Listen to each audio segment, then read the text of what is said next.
CI2 എന്ന് കേൾക്കുമ്പോൾ തന്നെ ജനങ്ങൾക്ക് ഭയവും വെറുപ്പും പുച്ഛവുമാണ്. ഇവർ എന്ത് തൊഴിൽ സംഘടനയൊക്കെ തന്നെയാണെങ്കിലും ഇവർ എന്താണ് ചെയ്യുന്നതെന്നും എങ്ങനെയാണ് ജനങ്ങൾക്ക് വേണ്ടി പ്രവർത്തിക്കുന്നതൊന്നും ഇതുവരെ ആർക്കും അറിയില്ല. വെറുതെ ഇരുന്ന് പണം വാങ്ങുന്ന ഒരു സംഘടന, അല്ലെങ്കിൽ നോക്കി നിന്ന് കൂലി വാങ്ങുന്ന സംഘടന, അങ്ങനെ തന്നെ CI2വിനെ പറയണം എന്നുള്ളതാണ്. തൊഴിലാളി വർഗ സംഘടന എന്നൊക്കെ പറയുമെങ്കിലും തൊഴിലാളികൾക്ക് വേണ്ടി ഇവർ എന്താണ് ചെയ്യുന്നതെന്ന് നമുക്ക് ഇതുവരെ അറിയില്ല എന്നുള്ളതാണ് യാഥാർത്ഥ്യം.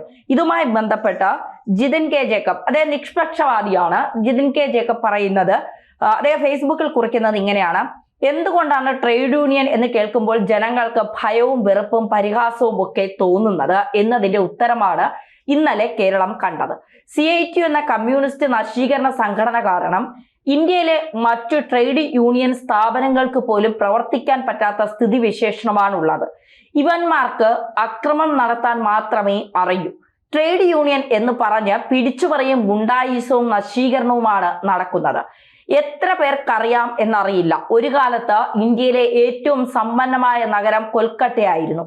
ആയിരക്കണക്കിന് വ്യവസായ ശാലകൾ, ലക്ഷക്കണക്കിന് തൊഴിലാളികൾ, ഇന്ത്യയുടെ വാണിജ്യ തലസ്ഥാനമായിരുന്നു പണ്ട് കൊൽക്കത്ത. കമ്മ്യൂണിസ്റ്റ് ട്രേഡ് യൂണിയൻ എന്ന് പ്രവർത്തനം ആരംഭിച്ചോ അന്ന് തുടങ്ങി കൊൽക്കത്തയുടെ തകർച്ച. കമ്മ്യൂണിസ്റ്റ് ട്രേഡ് യൂണിയൻ നേതാക്കളുടെ പിടിച്ചുപറിയും ഗുണ്ടായുസവും കാരണം വ്യവസായശാലകൾ ഓരോന്നായി പൂട്ടി. പണിയെടുത്ത് തിന്നാത്ത ട്രേഡ് യൂണിയൻ നേതാക്കൾ ലക്ഷപ്രഭുക്കരായി മാറി. കൊൽക്കത്തയിൽ നിന്ന് വ്യവസായങ്ങൾ മുംബൈയിലേക്ക് മാറ്റി. പക്ഷേ കുറച്ചു കാലം കഴിഞ്ഞപ്പോൾ മുംബൈയിലും കമ്മ്യൂണിസ്റ്റ് ട്രേഡ് യൂണിയൻ ഗുണ്ടായുസം തുടങ്ങി. മുംബൈയും കൊൽക്കത്തയെ പോലെ തകർച്ചയുടെ വക്കിലെത്തിയ സമയത്താണ് രക്ഷകരായി ശിവസേനയും ബാൽ താക്കറെയും എത്തുന്നത്. അതോടെ മുംബൈയിൽ ഉണ്ടായിരുന്ന കമ്മ്യൂണിസ്റ്റ് ട്രേഡ് യൂണിയൻ നേതാക്കളെ ജനങ്ങൾ പട്ടികളെ തല്ലുന്നത് പോലെ തല്ലി ഓടിച്ചു. അതോടെയാണ് മുംബൈ നഗരം രക്ഷപ്പെട്ടത്. അല്ലെങ്കിൽ ഇന്നത്തെ മുംബൈ ഉണ്ടാകുമായിരുന്നില്ല. അതുകൊണ്ട് ശിവസേനയോടും ബാൽ താക്കറെയോടും എത്രയൊക്കെ അഭിപ്രായ വ്യത്യാസങ്ങൾ ഉണ്ടെങ്കിലും മുംബൈ നഗരത്തെ കമ്മ്യൂണിസ്റ്റ് ഭീകരതയിൽ നിന്ന് രക്ഷിച്ചത് അവർ ആയതുകൊണ്ട് അവരോടെന്നും കടപ്പാടുണ്ട്. മുംബൈ നഗരം ഇന്ന് ഇന്ത്യയുടെ വാണിജ്യ തലസ്ഥാനമായി നിലകൊള്ളുന്നത് കമ്മ്യൂണിസ്റ്റ് ഭീകരതയെ തല്ലി ഓടിച്ചത് കൊണ്ട് മാത്രമാണ്. ഇന്നത്തെ ദേശീയ സമരം എന്ന പേരിൽ ഇവർ കേരളത്തിൽ കാട്ടിക്കൂട്ടിയ ഭീകര പ്രവർത്തനങ്ങൾ കണ്ടില്ലേ? ലുലു മാളിന് പ്രവർത്തിക്കാം, അവർക്ക് സമരം ബാധകമല്ല. അതേസമയം ദിവസവേതനക്കാരായ തൊഴിലാളികൾക്ക് നേരെയും അവരുടെ സ്ഥാപനങ്ങൾക്ക് നേരെയും വ്യാപകമായി ആക്രമണം അഴിച്ചുവിട്ടു.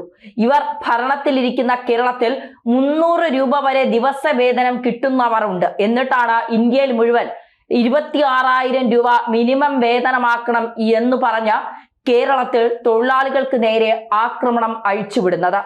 ജോലി ചെയ്യാനുള്ള അവകാശം മൗലിക അവകാശമാക്കണം എന്നാവശ്യപ്പെട്ട് സമരം നടത്തിയിട്ട് ജോലി ചെയ്യുന്ന തൊഴിലാളികളെ ആക്രമിക്കുന്ന ഈ ചെറ്റകളെ എന്ത് പറഞ്ഞാണ് വിശേഷിപ്പിക്കേണ്ടത്? ഈ സമരങ്ങളെല്ലാം തൊഴിലാളികൾക്ക് വേണ്ടി ആണെന്നാണ് കമ്മികളുടെ ക്യാപ്സ്യൂളുകൾ. ദിവസവേതനത്തിന് ജോലി ചെയ്യുന്ന സാധാരണ തൊഴിലാളികൾക്ക് നേരെ അക്രമം അഴിച്ചുവിട്ടാണോ കോമാളികളെ തൊഴിലാളിക്ക് വേണ്ടി സമരം ചെയ്യുന്നത്? ദിവസവേതനക്കാരായ പാവപ്പെട്ട തൊഴിലാളികളോട് കാണിച്ച വീര്യം എന്തേ ലുലു മാളിന് മുന്നിൽ കാണിച്ചില്ല? അവിടെ പോയി മുദ്രാവാക്യം വിളിച്ചാലോ പൂട്ടിക്കാൻ നോക്കിയാലോ വിവരമറിയും എന്ന് നിനക്കൊക്കെ അറിയാമല്ലേ?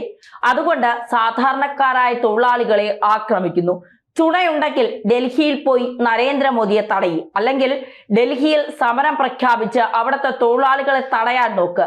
എന്തേ നിനക്കൊക്കെ അതിനുള്ള ചങ്കൂറ്റമുണ്ടോ? കേരളത്തിൽ കിടന്ന ഇവിടത്തെ സാധാരണ തൊഴിലാളികൾക്ക് നേരെ ആക്രമണം അഴിച്ചുവിട്ടാൽ അതൊന്നും ഡൽഹിയിൽ ഭരണത്തിൽ ഇരിക്കുന്നവർ അറിയുക പോലുമില്ല എന്നുള്ള ബോധം നിനക്കൊന്നുമില്ലേ?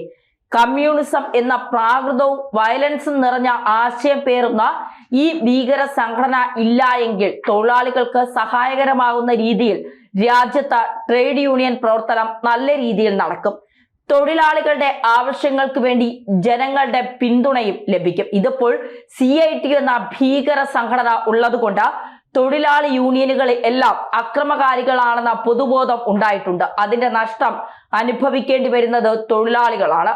തൊഴിലാളികളുടെ പേടി സ്വപ്നമാണ് CI2 എന്ന കമ്മ്യൂണിസ്റ്റ് ഭീകര സംഘടന. ഇവന്മാർ തൊഴിലാളി വർഗത്തിന്റെ ശാപമാണ്.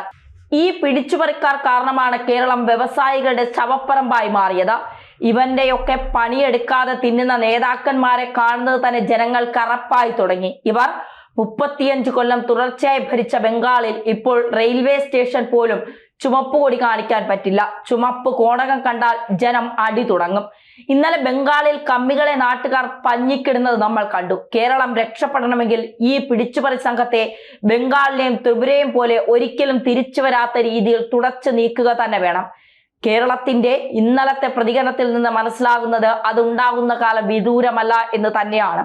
കമ്മികൾ പണിയെടുത്ത് തിന്നേണ്ടി വരുന്ന കാലം അകലെയല്ല എന്നാണ് ജിതിൻ ജഗ് പറയുന്നത്. കൃത്യമാണ്, വ്യക്തവുമാണ്. കാരണം ഈ സമരം എന്ന് പറഞ്ഞുകൊണ്ട് യുവന്മാർ കാണിക്കുന്ന തോന്നിവാസങ്ങൾ കണ്ട് കേരളത്തിലെ ജനങ്ങൾ മടുത്തു എന്നുള്ളതാണ്.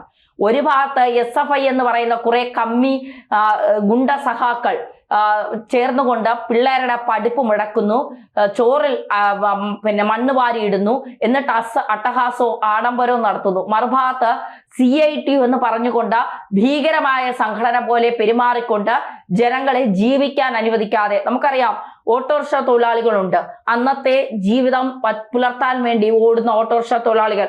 അവരൊക്കെ ദിവസ പലിശയ്ക്കൊക്കെ പണമെടുത്ത് ജീവിക്കുന്നവരായിരിക്കും. അവർക്കൊക്കെ അന്നത്തെ ദിവസം പൈസ കൊടുക്കാൻ പറ്റാത്തൊരവസ്ഥ, വീട്ടിലെ അന്നം മുടങ്ങുന്ന അവസ്ഥ. ടാക്സി തൊഴിലാളികൾ, ഈ പാവപ്പെട്ട പച്ചക്കറി കച്ചവടക്കാർ, ഇവരൊക്കെ പച്ചക്കറി എടുത്തുകൊണ്ട് വന്നിട്ട് വിൽക്കാൻ പറ്റാതെ അത് അഴുകി വലിയ നഷ്ടങ്ങൾ അവർക്ക് സംഭവിക്കുന്നു. മീൻ കച്ചവടക്കാർ, അവർക്കുണ്ടാവുന്ന നഷ്ടങ്ങൾ, ഈ ജോലിക്ക് പോകുന്ന ആളുകൾ, ഇവർക്കുണ്ടാവുന്ന നഷ്ടങ്ങൾ. പിന്നെ കാണുമ്പോൾ യുവമാരുടെ ഭരണത്തിൽ ഇരിക്കുന്നതാണെങ്കിൽ ഗണേഷ് കുമാർ വായി തോന്നുന്നു വിളിച്ചു പറയുന്നതുകൊണ്ട് KSRTC യുവമാർക്ക് ഇഷ്ടമില്ല. അതുകൊണ്ട് VMS ഈ സമരത്തിൽ പങ്കെടുക്കാത്തത് കൊണ്ട് KSRTC എവിടെ കണ്ടാലും യുവമാർ തല്ലി തകർക്കും. അതാണ് യുവമാരുടെ ജോലി. യുവന്മാർ എന്തിനാണ് ഇങ്ങനെ ഒരു സംഘടന കൊണ്ട് ഞെളിഞ്ഞു നടക്കുന്നതെന്ന് ചോദിച്ചാൽ, പണിയെടുക്കാതെ തിന്നണം, പണിയെടുക്കാതെ എങ്ങനെയും സുഖിച്ച് ജീവിക്കണം. ഇതാണ് യുവന്മാരുടെ ഉദ്ദേശം എന്ന് പറയുന്നത്. ഈ സംഘടന എന്ന് കേരളത്തിൽ നിന്ന് ഇല്ലാതാകുമോ അന്ന് മാത്രമേ ഈ എന്താ പറയുക കേരളം രക്ഷപ്പെടൂ, കേരളം വ്യവസായശാലകൾ കേരളത്തിൽ ഉണ്ടാകൂ. എവിടെയെങ്കിലും ചെന്നൊരു ചുമന്ന കൊടിയും കൊണ്ട് വച്ചിട്ട് അവിടെ അങ്ങ് പ്രശ്നമുണ്ടാക്കി കുറെ ആളുകളെ സംഘടിപ്പിച്ചുകൊണ്ട് സമരം എന്ന് പറഞ്ഞിട്ട് അതിനെയൊക്കെ പൂട്ടിക്കെട്ടുന്ന നിലപാട്. എന്താണ് ഇവന്മാർ ഉദ്ദേശിക്കുന്നത്? കേരളത്തെ വളർത്താനാണോ? കേരളത്തിലെ ജനങ്ങളെ നന്നാക്കാനാണോ? അവരുടെ പ്രശ്നങ്ങൾ പരിഹരിക്കാനാണോ? പണിക്ക് പോവാതെ തിന്നാൻ ഇവന്മാർക്ക് കഴിയും. ഈ സംഘടനയിൽ ഇരിക്കുന്ന നേതാക്കന്മാർക്കും ഇവന്മാരുടെ അണികൾക്കും പണിക്ക് പോകാതെ ഇരുന്ന് തിന്നാൻ കഴിയും. പക്ഷെ സാധാരണക്കാരായ ജനങ്ങളുടെ അവസ്ഥയോ? അവർക്ക് കിട്ടുന്ന കൂലി കൊണ്ട് ജീവിക്കുന്ന സാധാരണക്കാരുണ്ട്, മീൻ വിറ്റ് ജീവിക്കുന്ന നിരവധി ആളുകളുണ്ട്. അവരുടെ ഒരു ദിവസത്തെ ഉപജീവന മാർഗം കളഞ്ഞിട്ട് യുവമാർ എന്ത് നേടിയെന്നാണ് ഈ സമരം കൊണ്ട്?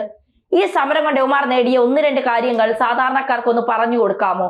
എന്ന് ഈ സംഘടന അധപ്പതിച്ച് നാശത്തിലേക്ക് പോകുന്നു, അന്ന് മാത്രമേ കേരളം രക്ഷപ്പെടൂ എന്നുള്ളതാണ് യാഥാർത്ഥ്യം.